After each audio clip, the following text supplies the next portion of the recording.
bottom of the sea is where I meet my monsters. And I would fight my monsters. And the more I fought, the bigger they got. Everything that's inside of me that I'm fighting with, whether it's somebody that said something horrible or a negative judgment of myself, that's the monster. The opposite of depression is not happiness, but vitality. And it was vitality that seemed to seep away from me in that moment. Everything there was to do seemed like too much work. I tell myself every day I'm a failure. I'm not worthy of love and happiness. I should just leave so everyone's lives would be easier.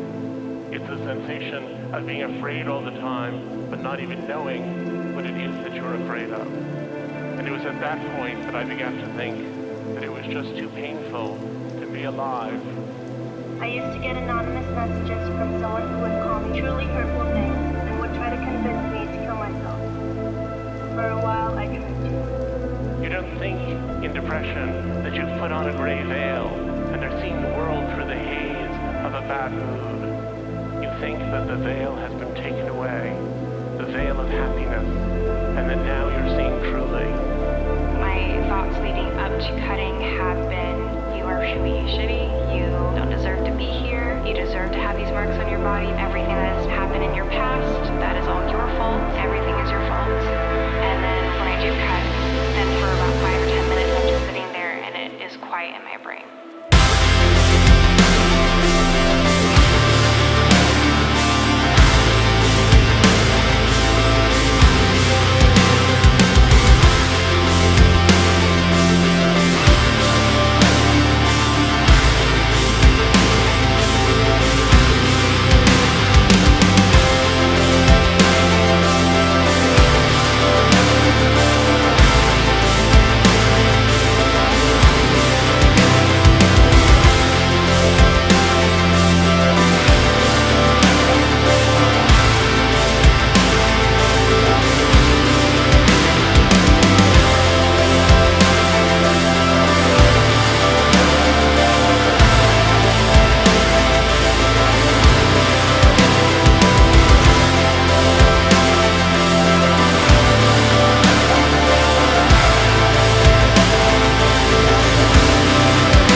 If I knew then what I know now, well, it probably wouldn't have changed very much. And it probably wouldn't have changed very much because sometimes it doesn't matter what you know, what you feel just takes over.